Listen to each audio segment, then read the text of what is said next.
এসব মিথ্যা প্রহসন। কারণ অবিদ্যা, অবিদ্যা তো পাপের কারণ বলে উদাহরণ দিচ্ছেন বেদব্যাস। কি যথা বংশ বিটপ, বাঁশ গাছকে আপনি যদি কাটতে চান, হাজার কুড়ুল চারালেও বাঁশ গাছ কাটা যায় না, কেউ কাটতে পারবে না, ও আবার ওখান দিয়ে ঝাড় বেরিয়ে যাবে। একমাত্র শেষ পন্থা বলেছে যে বাঁশ গাছের গোড়ায় যদি আগুন লাগিয়ে দেওয়া হয় এবং দীর্ঘ সময় ধরে সেই আগুন জ্বলে, তবে বাঁশ গাছে, এখন জানি না প্রমোটাররা নতুন কি পদ্ধতি বার করেছেন টেকনোলজি, তারা তো ফটাফট বাঁশের ঝাড় উঠিয়ে দিয়ে সেখানে বিল্ডিং দাঁড় করিয়ে দিচ্ছে। কিন্তু ভাগবতজি বেদব্যাস বলেছেন যে বাঁশ গাছকে কাটা বড় কঠিন ব্যাপার। সেরকম প্রায়শ্চিত্ত করলেই পাপ যায় না, কারণ অবিদ্যা আমাদের মনের ভেতর যতক্ষণ আছে।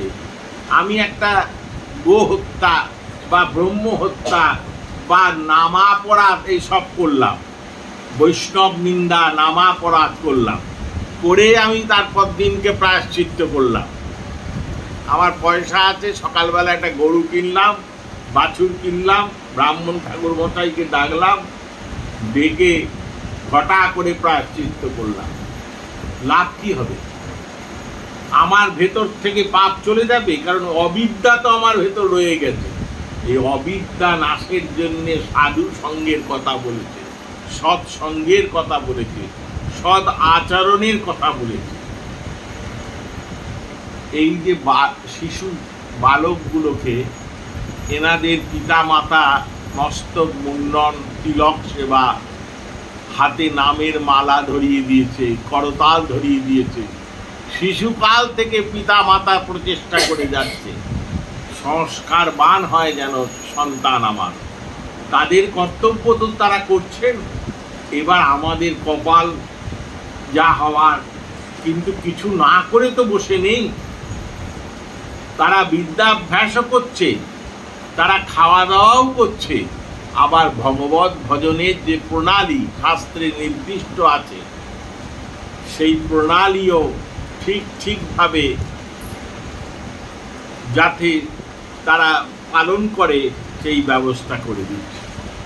পাগল বলবে যারা লেকটাউনের ধনির ঘরের দুলাল, বলে পাগল, এই বয়সে মাথা ন্যাড়া করে দিয়েছে, ধুতি পরিয়ে দিয়েছে, হ্যাঁ আয় তোকে আমি জিন্সের প্যান্ট পরাবো। কেন বাবা পড়াবে? কেন না, তোকে পাক্কা নাস্তিক বানাবো। ওসব কি? প্রণত দেহি নাম, এই একটা কথা মনে দিয়ে রাখে, ভগবানকে প্রণাম করবে। প্রণামটা করতে হবে কায় মনোবাক্য সব কিছু সমর্পণ করে, সব কিছু দিয়ে ভগবানকে প্রণাম করতে হবে। তাকে ডাকার মতো ডাকতে হবে, তাহলে তিনি নিশ্চিতভাবে দর্শন দেবে। আমরা যার তার কাছে যাই, আমরা তাকে চাই না কখনো, তার কাছে চাই আমরা, এই ভগবান আমাকে এই দাও, ওই দাও, সেই দাও, কিন্তু ভুলেও বলি না হে ভগবান তুমি আমার কাছে এসো। এখন হঠাৎ যদি এই পাঠ শুনে গিরিধারী আসন থেকে নেমে এসে এখানে বসেন, কি মুশকিল হবে বলুন তো? আমরা পালিয়ে যাব, ভূত ভূত বলে পালিয়ে যাব। আমরা বসবো যে গিরিধারী এসছেন বলে ডাহা ভূত এসছে কোথেকে, রাম রাম রাম রাম করতে করতে পালিয়ে।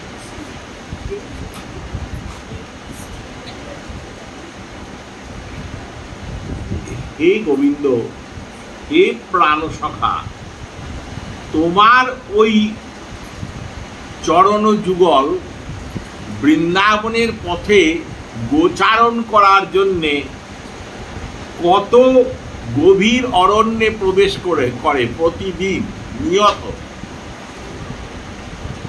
কত বিক্ষত হয় চরণ।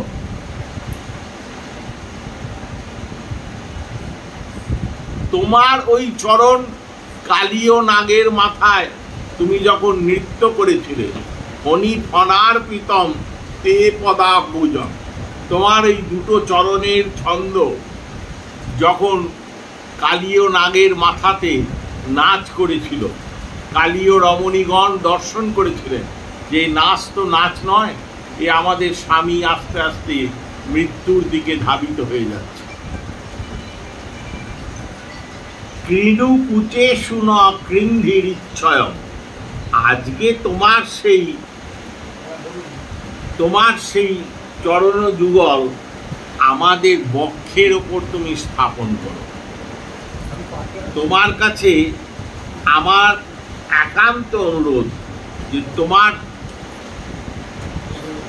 হে ভগবান, আপনার এই চরণ যুগল তা গভীর অরণ্যে প্রবিষ্ট হয়, কালীয় নাগের মাথায় নৃত্য করে, তখন আপনি ব্যথা পান না।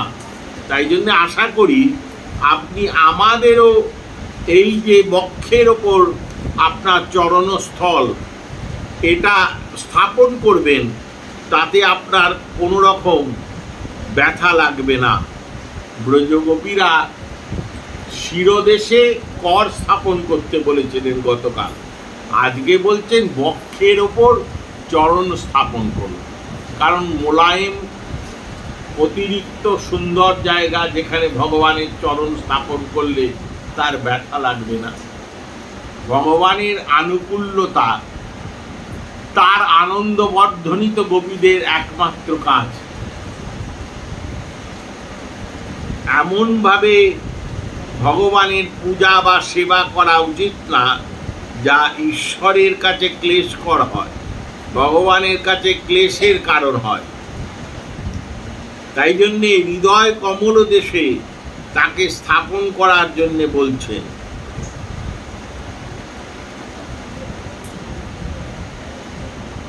গোপীদের প্রার্থনা যে তোমাকে তো আমরা এত প্রণাম করি, এত বন্দনা করি প্রভু, তাতে কি আমাদের পাপ যায়নি?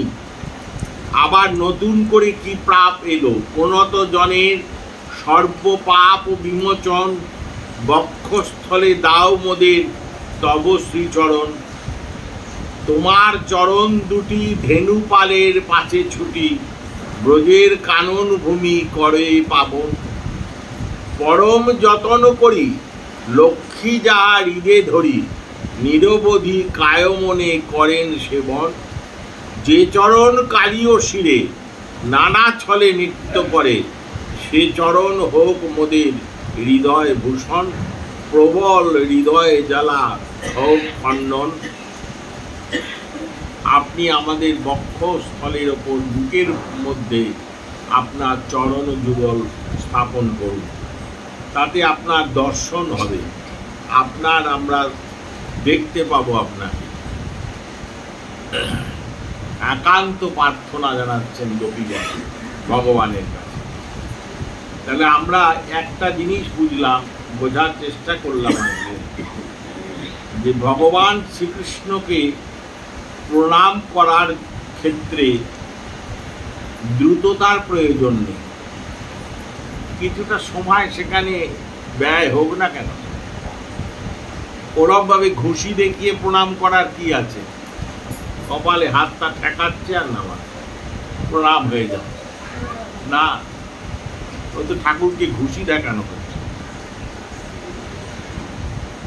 তাকে প্রণাম করার জন্যে মহাপ্রভুর বচন আছে, দণ্ডবৎ প্রণিপাত করিবে সবারে বহু মান্য করিবে। একোপি কৃষ্ণস্য কৃত প্রণাম, দশাশ্বমেধা বভৃতই নতুল্যম। দশাশ্বমেধি পুনরেতি জন্ম, শ্রীকৃষ্ণ প্রণামী ন পুনর্ভবায়। ভগবান শ্রীকৃষ্ণকে যদি কায় মনোবাক্যে একবার প্রণাম করা যায়, সেই প্রণামের ফলস্বরূপ 10টা অশ্বমেধ যজ্ঞের যে ফল, তার সমান ফল হয়, তার থেকেও অধিক হয়। কারণ অশ্বমেধ যজ্ঞ করলে পুনরায় এই ভববন্ধনে আসার আশঙ্কা থাকে এবং আসবেই, সে জন্ম নেবেই সে। কিন্তু শ্রীকৃষ্ণ প্রণামী ন পুনর্ভবায়। ভগবান কৃষ্ণকে যে প্রণাম করে, প্রণাম করার মতো প্রণাম করতে হবে। এই প্রটা হচ্ছে উপসর্গ, প্রকৃষ্টতা, এখানে উপসর্গ লেগেছে একটা প্রকৃষ্টভাবে তাকে প্রণাম করতে হবে। প্রণাম যেন হাটে বাজারে করার মতো করলে হবে না, সেখানে প্রথম সংযোজন করতে হবে হৃদয় বা মনকে, মন থেকে প্রণামকে আনতে হবে। ভগবান অভ্যাসে নত পৌঁছতে, অভ্যাস ক্রীড়ার দ্বারা এটা সংগঠিত হয়, আর পিতা মাতার প্রদত্ত সংস্কারের দ্বারা এটা সম্ভবপর হয়, আর এছাড়া আর কোনো পথ নেই। মধুরয়া গিরা বলগু বাক্যয়া বধু মনজ্ঞয়া পুষ্করেক্ষণ বিধি করি রিমা বীর মুচ্ছতি রধর সিধুনা পায় অশ্বন। শ্রীমৎ গোপীগীতের 8 নম্বর শ্লোক। এখানে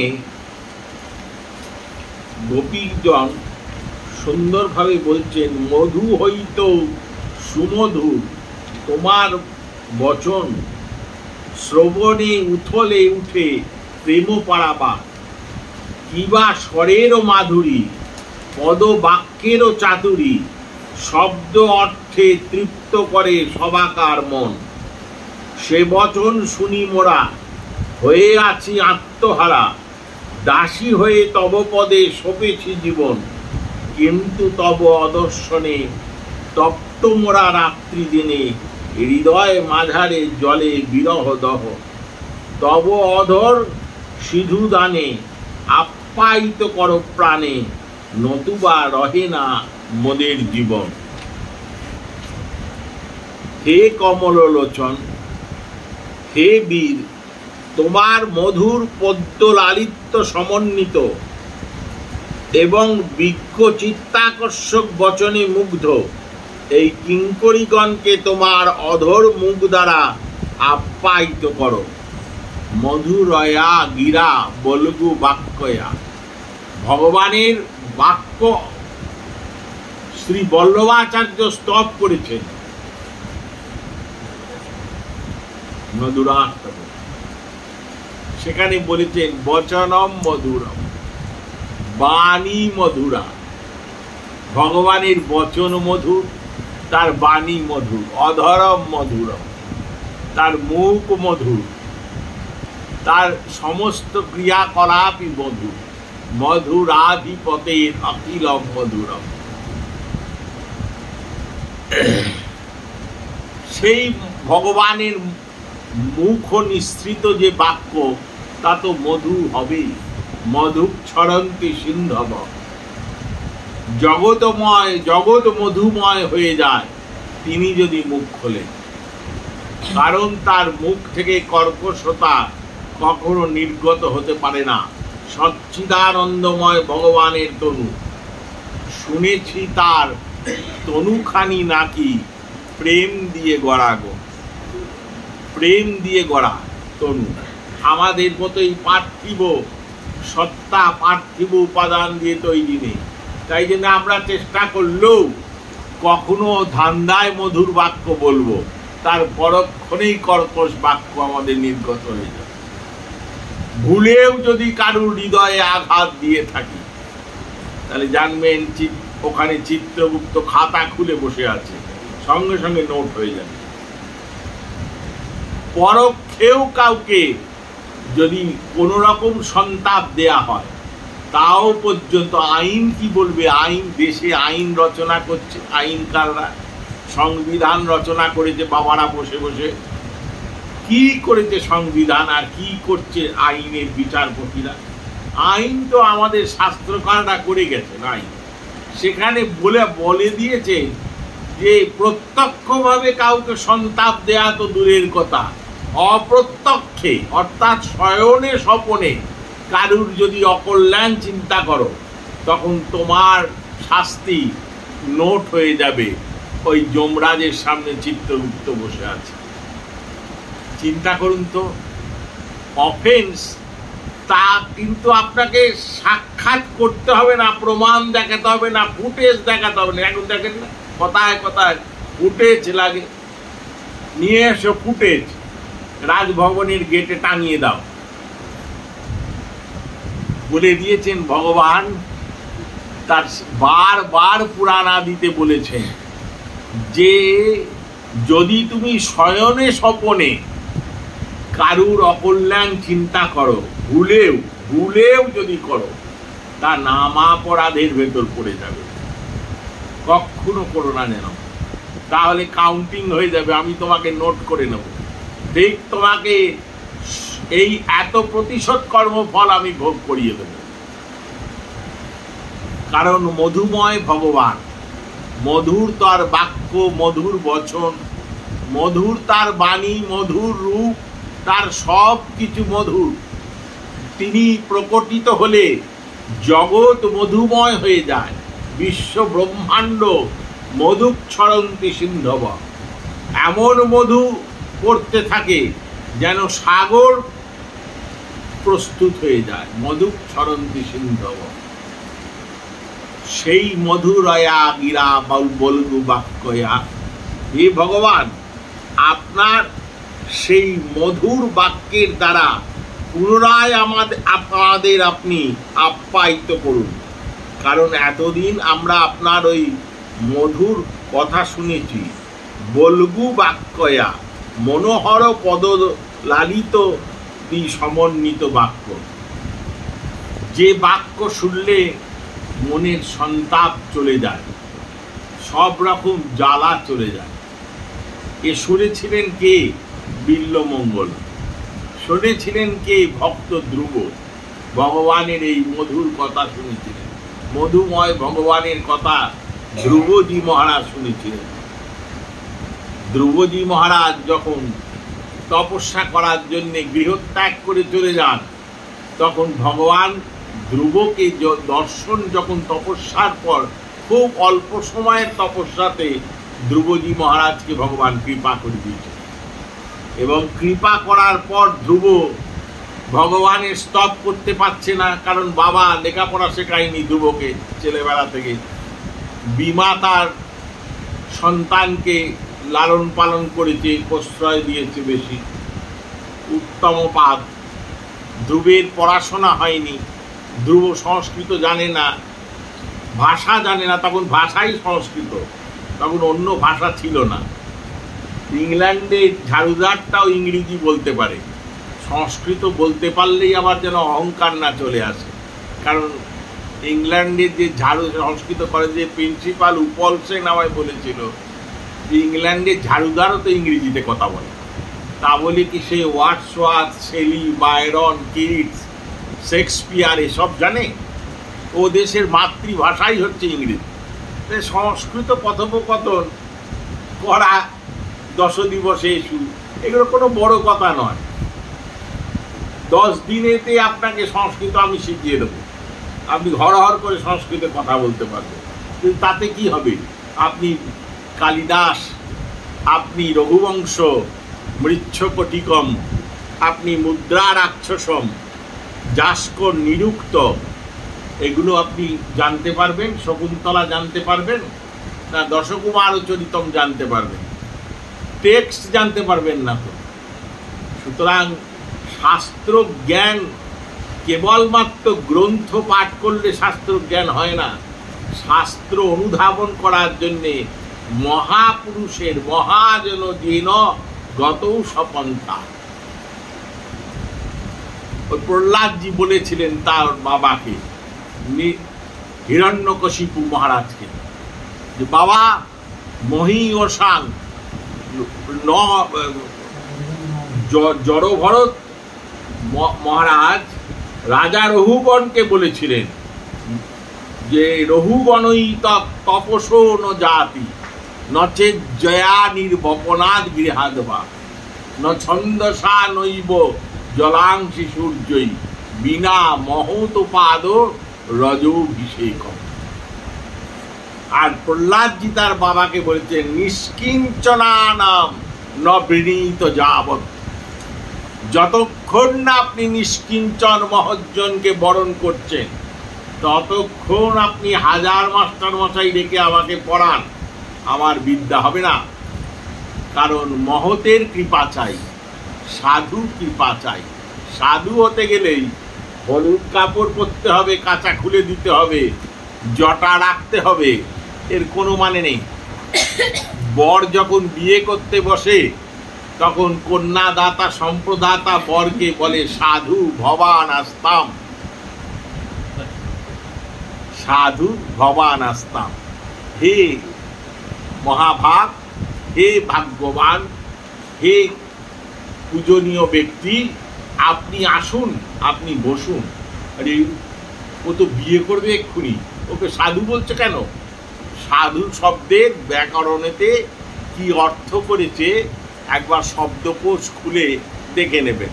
অমর কোষে দেখবেন, অমর সিংহ অমরার্থ চন্দ্রিকা অমর কোষেতে সাধু শব্দের কতগুলো পর্যায়বাচিক শব্দ করেছে। 4000 টাকা রেট। জীবনে অমর কোষ পড়িনি, শব্দ কল্পদ্রুম পড়িনি। কি আমার প্লাস পয়েন্ট? আমি গান গাইতে জানি, বাজারে এখন ভালো চলছে। গান গাইতে জানে না সঞ্জীব ঢোল, গান গাইতে জানে না, ওর পাঠের কি মূল্য আছে? হাজার দর্শন বলুক না কেন, প্রাণপাত করে বেদান্তকে সে উপস্থাপিত করুন না কেন, তাতে কি এসে যায়? ধেই ধেই করে রাসলীলায় নাচিয়ে তো দিতে পারবে না। বাজার চলছে এখন এই সবেতে, দর্শনে চলছে না। সুভাষ ঠাকুর গোস্বামীর নাম শুনেছেন তো আপনারা? সুভাষ ঠাকুর গোস্বামী ছিলেন, এই কিছু বছর আগে শরীর ছাড়ে। যেমন সুন্দর 6 ফুটের মতো লম্বা, তেমন সুন্দর শ্রীনিবাসার্য প্রভুর বংশধর ছিলেন জাজিক গ্রামে। এমন মধুর কথা, আর বস্ত্র যে কাপড়টাও পরতে নেই, হাতের ওপর দিয়ে কাপড়ের ভাঁজটা এরম ফেলে দিয়ে গ্রন্থখানা নিয়ে যখন গাড়ি থেকে নামতেন, কি মধুর, কি মধুর! তাকে দেখলেই মনে হয় যেন চরণে মাথাটা চলে যায়। একবার আমি জিজ্ঞাসা করেছিলাম যে প্রভু, ব্যাসাসনে বসে আপনি তো সারা জীবন 18 পুরাণ থেকে চতুর্বেদ, ষড়ঙ্গাদি বেদ সমস্ত কিছু পাঠ করে গেলেন, কিন্তু গান তো গাইলেন না একবারও। বলেছেন ভাগবত কথা রে, ভাগবত গান নয়। গান গাইব কেন ভাগবতে? ভগবানের গান যখন প্রসঙ্গ হবে তখন গান গাইব, কারণ সেই ভগবানের কথা এত মধুর। এগুলো গদ্যের মতো করলে কি মধুরতা আস্বাদন হয় না? এগুলোকে ওই সিনথেসাইজার, ক্যাসিও, হারমোনিয়াম, ওইসব যন্ত্রপাতি দিয়ে মোটকা বিল করে, আর কমিটিও বসে আছে দেওয়ার জন্যে, যজমান দিয়ে দেয় সেখানে মোটা মাল। আর আমার 500 টাকা মাইনে হয়েছে, এখন রেট আমার চলছে বাজারে 500 টাকা। মরার বয়সে এসে যাচ্ছে সামনে, রেট হয়েছে 500 টাকা। হ্যাঁ, সুতরাং মধুময় ভগবান, তার কথা ঠাকুর রামকৃষ্ণ দেব বলছেন, ওরে ভগবানের কথা মিঠিরি রুটি, ওকে আড়ে খা তাও মিষ্টি, ওকে লম্বায় খা তাও মিষ্টি, ওকে সরাসরি খা তাও মিষ্টি। যেমন ভাবে পারিস তেমন ভাবে বলিস, বললেই হয়, বলতে পারলেই হয়। ঠাকুর সর্বজ্ঞ ছিলেন, জ্ঞানী ছিলেন, কিন্তু তিনি ভক্ত মুখে শোনার জন্যে বলরাম ডাক্তারকে বলতেন, বলরাম তুই এই বিষয়টা একটু বলো না গো, নরেন তুমি এই বিষয়টা একটু বলো না গো। এরম ভাবে তো কথা বলতেন উনি, হাটে বাজারের কথা বলতেন। আমাদের এই পাশের পাড়ার ছেলেটা আমাদের হৃদয়ে জ্ঞানের আলো জ্বেলে দিয়ে গেছিলেন, চেষ্টা করেছিলেন, জ্বালতে পারেননি। আমরা এমন পদার্থ দিয়ে তৈরি, বেদভ্যাস এলেও আমাদের কাছে ফেল মেরে যাবে। এখন আমরা কঠিন হৃদয় আমাদের। ব্রজগোপীরা ভগবানের কাছে প্রার্থনা জানাচ্ছেন যে ভগবান আপনার ওই মধুর কথা থেকে যেন আমাদের কোনোভাবে আপনি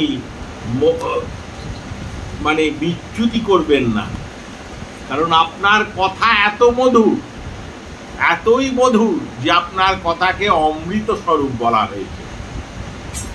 তব কথামৃতম তপ্ত জীবনম কবিভিরিতম কলমশাপহম শ্রবণ মঙ্গলম শ্রীমদ্দদাততম ভুবি গৃহন্তি যে ভূরিদা জনা।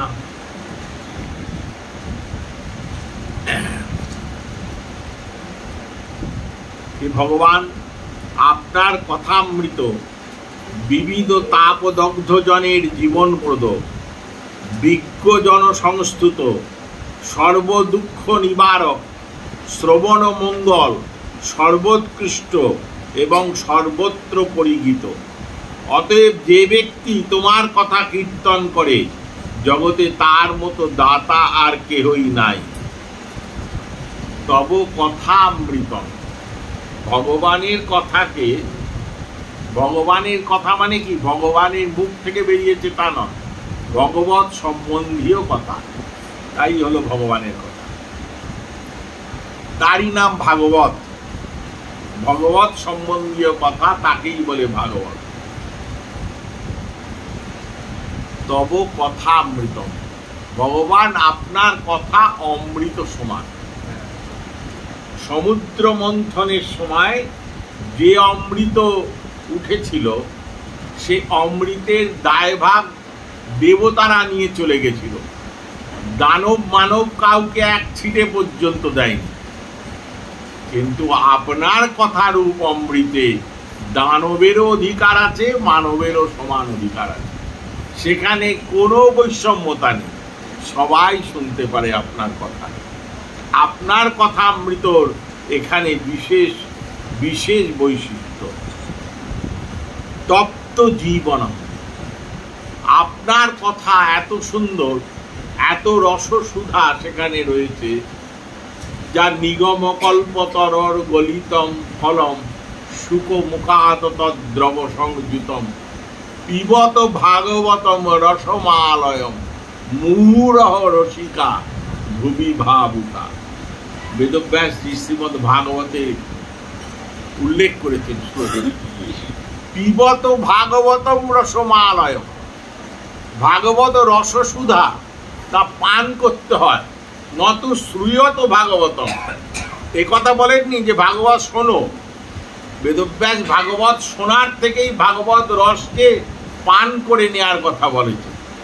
কারণ এই রস আপনি গেয়েই বলুন, ঝগড়া করেই বলুন, চিৎকার করেই বলুন, যাই বলুন, এ আপনার থেকেই অক্ষরে অক্ষরে, স্বাদু স্বাদু, পদে পদে ভাগবত। এর প্রতিটা পদ, প্রতিটা অক্ষর, বর্ণ, এর যত আছে পংক্তি, ছন্দ, সব কিছুর ভেতর রস লুকিয়ে আছে। তাই জন্য বলছে পিবত ভাগবতম রসমালয়। ভগবানের কথা যেহেতু, যেখানেই ভগবানের কথা হোক, সে আপনি দেবী পুরাণ পড়লেও মা দুর্গার যে শক্তিরূপিণী দুর্গার কথা সেখানে আছে, তাও রস সমৃদ্ধ। কিং বর্ণ আম তব রূপমচিন্তমেত কিঞ্চাতি বীর্যমসুরচ্ছয়কারী ভূরি। হে ভগবান, কিং বর্ণয় আম, মা দুর্গাকে বলছে, আপনার অচিন্ত রূপকে কি করে বর্ণনা করব আমরা, আপনার কথা কিভাবে বর্ণনা করব? আপনার কথা কত গান গাহি মনেরও হরষে, তোমারও মহিমা গাইনে। আমরা সারাদিন কত কথা বলছি, ফোনে বলছি, সামনাসামনি দেখা হলে বলছি, এবং তার ভেতর স্বার্থের কথা, নিজেকে জাহির করার কথা সব থেকে বেশি বলছি, কিন্তু ভগবানের কথা তো বলছি না। কারণ ভগবানের কথা বললে লাভ হয়। এই যে আমরা ত্রিতাপের যে জ্বালা আমাদের দগ্ধ করছে, আদি দৈবিক, আদি ভৌতিক, আধ্যাত্মিক ত্রিতাপের দহন। এই ত্রিতাপ দহন থেকে একমাত্র মুক্ত হওয়া যায় বা প্রলেপ, চন্দনের প্রলেপ লাগে ভগবান সম্বন্ধীয় কথা। তোমার যদি একান্ত মন অত্যন্ত কোনো কারণে খারাপ হয়ে থাকে, মন বিষণ্ণ হয়েছে, তাহলে তুমি ভগবানের কথা স্বরূপ কোনো গ্রন্থ পড়ো, পড়বে, আস্তে আস্তে দেখবে 2 পাতা 4 পাতা 5 পাতা পড়ার পর ওর ভেতর তুমি প্রবেশ করে গেছো। কারণ ও গ্রন্থের এমন যে কোনো গ্রন্থ সে তোমাকে টেনে নেবে। তার কাজই এই, তার নাম পাপকর্ষক। তব কথামৃতম তপ্ত জীবন। হে ভগবান, আপনার এই কথা শ্রবণ মঙ্গলম, এ শুনলে মঙ্গল হয় মানবের। শ্রবণ মঙ্গলম কেবলম নতু শ্রবণ মঙ্গলম, শ্রবণ মঙ্গলম ধ্যান মঙ্গলম শরণ মঙ্গলম চ। ধ্যানে মঙ্গল হয়, শুনলে মঙ্গল হয়, স্মরণ করলেও পর্যন্ত মঙ্গল হয়। তোমার এই কথা স্বরূপ অমৃত। এই কথা শ্রীমদ্ দদাততম ভুবি গৃহন্তি যে ভুরিদা জনা। মহাপ্রভু অবতারে মহাপ্রভু রাজা প্রতাপরুদ্রকে দর্শন দেননি কখনো। প্রতাপরুদ্র দর্শন করার জন্যে ভক্তদের মাধ্যমে বার্তা পাঠিয়েছে, বললে সন্ন্যাসী করে না কবু রাজ দর্শন। সন্ন্যাসী কখনো রাজার দর্শন করে না। আর এখন যারা আছেন এত সন্ন্যাসী রাজা হয়ে গেছে। সিনেমায় ছিল এতদিন সন্ন্যাসী রাজা, এখন তো ডাইরেক্ট সন্ন্যাসী রাজা হয়ে গেছে। সাধু সন্ন্যাসী রাজা হয়ে পুলিশকে বলছে গুলি করে 500 লোককে মেরে ফেলো। হে সন্ন্যাসী, এই জন্যে কি তুমি ত্যাগ বস্ত্র নিয়েছিলে? এই জন্যে কি তুমি রাজা নিমি, রাজা জনক এদের উত্তরসূরি হয়েছিল তুমি? না না না, তারা জীবন চরিত্রটাই অন্যরকম ছিল তাদের। তোমার জীবনটা অন্যরকম। ভগবানের কথা বলছে শ্রীমদ্ দদাততম। দেখুন, মহাপ্রভু যখন প্রতাপরুদ্রকে দর্শন দিলেন না, এই রথযাত্রার সময় সার্বভৌম প্রমুখ ভক্তগণ রাজা প্রতাপরুদ্রকে শিখিয়ে দিলেন যে তুমি এক কাজ করো, মহাপ্রভু যখন ভাবাবেশে বিভোর হয়ে থাকবেন তখন তার সামনে তুমি জয়তীতে ধিকম, এই গোপীগীত, এই সেই গোপীগীত, এই গোপীগীতটা পাঠ করো তো। মহাপ্রভু প্রতাপরুদ্রকে ভুরিদা ভুরিদা বলি করে আলিঙ্গন, তাকে জড়িয়ে ধরেছিলেন মহাপ্রভু। বুঝতেও পারছেন না এই রাজা, বলছি কে তুমি? এত সুন্দর ভগবানের কথা বলছো, তুমি কে? আগে প্রতাপরুদ্রের ছেলেকে দর্শন দিয়েছে, সেখানে বলেছেন আত্মবৈ জায়তে পুত্র। হ্যাঁ, আত্মবৈ জায়তে পুত্র, পুত্রকে দর্শন দিয়েছে, তবু রাজাকে দর্শন দেননি। সত্যিকারের সন্ন্যাসী রাজ দর্শন করতেও নেই, কিন্তু আপনি গুলিয়ে ফেলবেন এখন সন্ন্যাসীদের, সাধুদের, সকল সাধু যারা তাদের দেখলে, সন্ন্যাসীদের দেখলে এনারা রাজাদেরই বেশি পছন্দ করেন, আমাদের মতো নিকৃষ্ট প্রজাদের অত আমল দেন না এনারা। কারণ রাজারা তোষণ করলে তিনি ভালো থাকবেন, সন্ন্যাসী, এই জন্যে রাজা তাকে তোষণ করে। এই যে ভুরিদা ভুরিদা বলি প্রভু করে আলিঙ্গন, জয়তীতে ধিকম, এ প্রভুর কানে গেছিল। প্রভুর কানে যেতেই তিনি বুঝতে পারেননি কে রাজা কে প্রজা, তাকে জোর করে চাপটে বুকে ধরেছিলেন। তাহলে চিন্তা করুন তো এই গোপী গীতের কতখানি বৈশিষ্ট্য, এর মূল্যবান কতটা বেশি। তাই বলছে শ্রীমদ দদাততম ভুবি গৃণন্তি যে ভূরিদা জনা। আপনাকে আমি বা কোনো ব্যক্তি একটা বস্ত্র দান করল, ভালো। কেউ অন্ন দান করলো, কেউ হয়তো গৃহ দান করলো, সবই ভালো, কিন্তু জানবেন সবগুলো অনিত্য। কিন্তু এই প্রভাতকালে আপনি শয়নে অর্ধ শয়নে রয়েছেন, আপনার বাড়ির সামনে দিয়ে করতাল বাজিয়ে ওই যে ভিক্ষুক মহাশয় হরিনাম করতে করতে চলে গেলেন, সেই হরিনাম আপনার কর্ণে প্রবেশ করলো। ভাগবত বলছে এ দানী শ্রেষ্ঠ, এ সর্বশ্রেষ্ঠ দানী। এই দানীকে বন্দনা করো, প্রণাম করো। এই দানী হচ্ছে জগতের সর্বশ্রেষ্ঠ দানী, কারণ আর সব দান অনিত্য। আজকে জামা দিয়েছে,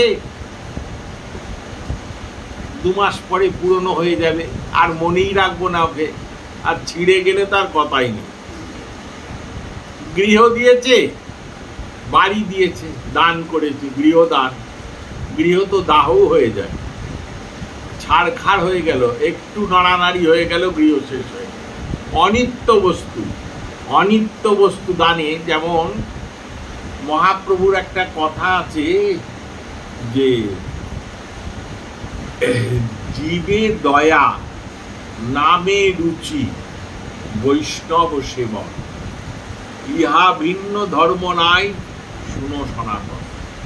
এই জীবে দয়া ব্যাপারটা, এটা নিয়ে পরবর্তীকালে বেশ ভালো জল ঘোলা হয়ে গেছিল। বললে জীবে সেবা কেন বললো না, জীবে দয়া কেন বলছে? এত বড় স্পর্ধা, জীবকে দয়া করবে, জীবের সেবা বলো। যিনি এই কথা জল ঘোলা করেছেন বা এখনো করে যাচ্ছেন যারা, তাদেরও চরণে দণ্ডবত শতকোটি। আবার যারা জীবে দয়ার পক্ষে আছেন, তাদের শ্রীচরণে সহস্র কোটি প্রণাম। কারণ দয়ার আর সেবা, এই দুটো কথার ভেতর পার্থক্য কি? দয়া করা বললে কি কাউকে ছোট করা হয়? আমি যদি আপনার কাছে দয়া ভিক্ষা করি, আপনি যদি আমাকে দয়া করেন, করতে পারবেন না আপনি দয়া, কারণ দয়া করা খুব কঠিন কাজ। সেবা বড় সহজ কাজ, সেবা করা যায়। কিরকম? এক্ষুনি হয়তো আমার কেন পড়ে গিয়ে আঘাত লাগলো, আপনি 3-4 আইডিন ডেটল হাবি জাবি যত আছে তুলো মুলো এসব লাগিয়ে টাগিয়ে দিলেন। তারপরে আরও না হলে পাশে কোনো জায়গা থেকে একটা ডাক্তার ডেকে আনলেন, দিয়ে ইঞ্জেকশন দিল। এ হলো সেবা। আর দয়া কাকে বলে না? আমার হৃদয়ে ওইগুলো আপনি চলে আসবে যদি কৃষ্ণ ভক্তির জাগরণ ঘটানো যায়, তাকে বলেছে দয়া। আমার হৃদয়ে ভগবত ভক্তির জাগরণ যদি ঘটানো যায়, তাই মহাপ্রভু বলেছেন জীবে দয়া। আমার ভেতরই শক্তি নেই, আমি জীবকে সে দয়া করব কি করে? যে জীবে দয়া নামে রুচি। ভগবানের কথা যারা বলে বেড়ান, যেমন নারদজি মহারাজ ছিলেন, দেবদত্তামি মাং বীনাম সরব্রহ্ম বিভূষিতাম মূর্ছয়িতা হরিকথাম গায়মান আশ্চরাম্যহম। দেবতাদের দেয়া বীণাতে আমি সরব্রহ্ম সংযোজন করেছি, যে ত্রিলোকে আমি হরিকথা বলে বেড়াই। তাই জন্যে নারদজি চিরকালের জন্য বন্দনীয় ঋষি শ্রেষ্ঠ বলে চিহ্নিত হয়েছে। ভগবানের কথা যে বলে, ভগবানের কথা যে আপনাকে শোনায়, তাকে অন্তত কিছু পারুন না পারুন মান্যতা দেবেন, কথাকে মান্যতা দেবেন এবং কথা বাচককেও মান্যতা দেবেন। কারণ জানবেন ব্যাসাসনে উপবিষ্ট কথা বাচক তিনি আপনার সব থেকে বড় উপকার করছেন। আপনার হৃদয়ে তিনি ভগবানের আলো জ্বালিয়ে দেওয়ার চেষ্টা করছেন। কি হবে আমন যেমন ধুতি, শাড়ি, গামছা, গুরুদেব এসছে, এই সীতাপতি বাবা বহুদিনের সাথী, অনেক দিন পর দেখা হলো, বহুদিনের সম্পর্ক, দাদা ভাইয়ের সম্পর্ক। এই সচক্ষুতে দেখেছে যে অপমান কাকে বলে। গুরুদেব বসেছেন সমাসীন হয়ে সভাপতি, ভক্তগণ ফলের ডালি, মিষ্টির ডালি গুরুদেবকে দিয়েই যাচ্ছেন, আর পাশে প্রধান অতিথি হয়ে এই বেচারি বসে আছে, তাকে এক গ্লাস জলও কেউ দেয়নি, পাত্তাই দেয়নি। কারণ আমার তো শিষ্য নেই, আমি তো ওই বংশানুবংশ নয়, ওই যে বংশানুবংশ, ওই যে অবতংশ, বংশাবতংশ। আহা, কত নাম! বংশাবতংশ, আমার নাকি 13 নম্বর, এখন 13 নম্বর চলছে। ওরা 13 পেরোতে পারছে না কিছুতে, এখন 13 নম্বরে আছে ওরা, বংশাবতংশ। কেবলমাত্র শ্রীপাদ রামদাস বাবাজি মহারাজ তার ওই রাধারমন গণের ভেতর এদের পাত্তা দেয়। আর এই কতগুলো হরিসভা টভা আছে বাজারে, তারা এই গুরু করেছে এদেরকে, এরা বংশাবতংশ পাক্কা। এগুলো নিজেরাই অনুধাবন করে নেবেন। আমি গেছিলাম খর্দার শ্যামসুন্দরের বংশাবতংশ বিশু গোসাই, হ্যাঁ, গন্ডুল গোসাইয়ের ছেলে, শ্রাদ্ধের পৈতের কাজ করাতে, পৈতের কাজ করে আলাম, ওদের ভাইপোর পৈতে হলো, উপনয়নের কাজ করালাম, করিয়ে টরিয়ে তার কিছুদিন পরেই ওদের একজন মারা গেছে। আবার গেছি আমি একলা নিতাই, খর্দায় আছে, দর্শন করবেন, ভারী সুন্দর একলা নিতাইয়ের ওখানে যিনি বসে আছেন তিনি দেখি বাইরে বসে। কেন বাবা বাইরে বসে? আমাদের অসুখ হয়ে গেছে। কেন অসুখ হয়ে গেছে? ওনা আমাদের একজন গোসাইদের ভেতর একজন মারা গেছে। তাহলে তো অসুখ হবেই, ঠাকুর ঘরে ঢোকা যাবে না। তো বলে সে আপনা থেকেই বলতে শুরু করেছে, এই আমাদের ঘাটক কাজ অশৌচান্ত এই দিনে, আদ্য শ্রাদ্ধ এই দিনে যেন আমায় নিমন্ত্রণ করছে, আদ্য শ্রাদ্ধ এই দিনে, আর 13 দিনের দিন আমাদের নিয়ম ভঙ্গ। তাহলে কি নিয়ম ভঙ্গ মানে কি? মৎস্যমুখ মানে কি বাবা? 13 নম্বর মৎস্যমুখ মানে কি? বলে কেন সেদিনকে আমরা মাছ খাবো? তাহলে খাও নাকি? বলে হ্যাঁ, আমরা গোসাইরা তো মাছ খাই, তোমরা মাছ খাও, বংশাবতংশ তোমরা। আমি জানি, আগের থেকেই জানি তোমরা খাও, পালো, তৃপ্তি করে খাও। এই তো চলছে জগতে। আমাদের ধৈর্য, আমাদের সহন ক্ষমতা মহাপ্রভু এত দিয়েছেন জানেন। ওই ছুৎপীড়িত যথা দিনম সারমেয়ম গৃহম গৃহম। আমাদের আপনি দণ্ড দিয়ে মারলে, ওই রণজিৎ বাবু যদি আমাকে দণ্ড দিয়ে যে রাত্রিরে মারে, তবু 7 দিন আগে আমি ওনার বাড়ি গৃহত্যাগ করে যাবই না। কারণ আমাদের সহন ক্ষমতা এত দিয়ে দিয়েছে, আমাদের চামড়া মোটা হয়ে গেছে অপমান সহ্য করতে। তবু ভগবানের কথা আপনাকে শুনিয়ে যাবই যাব। আপনি 50 দিন 500 দিন যা দিন না দিলেও চলবে, অনেক রকম খেলা হয়েছে। কিন্তু এইটা বুঝে নিন যে ভগবানের কথা যারা বলেন তাদেরকে ভাগবতজি বলেছেন যে এ হলো দানী শ্রেষ্ঠ, দাতা শ্রেষ্ঠ।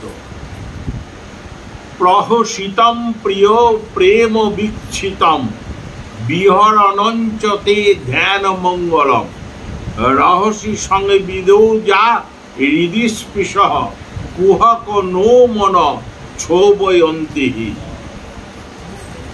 বড় সুন্দর শ্রীমদ্ ভাগবতের ওই গোপীগীতের শ্লোক। হাসি মাখা মুখে তব মধুর হাসি, সেবাকা নয়নে তব কটাক্ষের রাশি, ধরিয়া সখার গলে গোঠে যাবে যাও চলে, কিংবা অঙ্গভঙ্গি তব কিবা বিহরণ, নির্জন বনেতে গিয়া মোহন বেণু বাজাইয়া, কিবা তব সুমধু নর্ম আলাপন।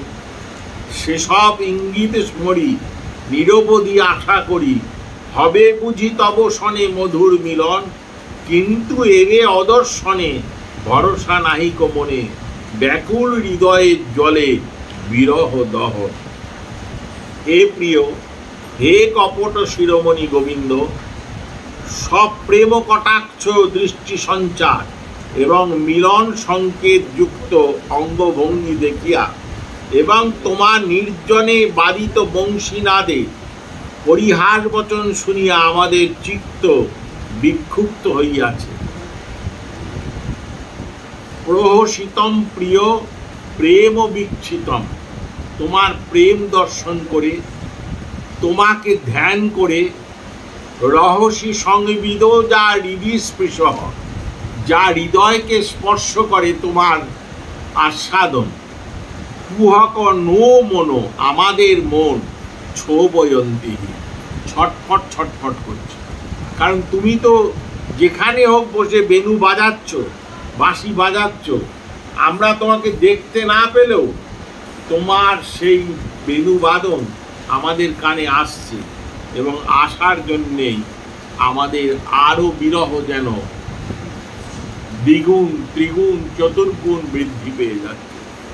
হসিতম প্রণয়াদ্রমিক্ষিতম কিমপি ধ্যেয়মপি হিতম তব, নিভৃতাশ্চ হৃদিস্পৃশ কথা, কি তবক্ষয় ভয়তে খিলং নহীন।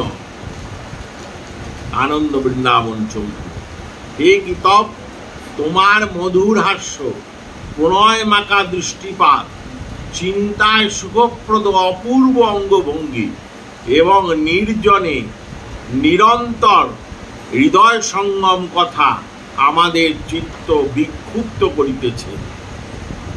তুমি আমাদেরকে দর্শন দাও করো। কপটের শিরোমণি, কপট কপট পুরুষ বলা হয়েছে গোবিন্দকে। কপট মানে ছলচাতুরির থেকেও কাপটতা, তা হলো এক ধরনের শৈলী, ব্যবহার শৈলী।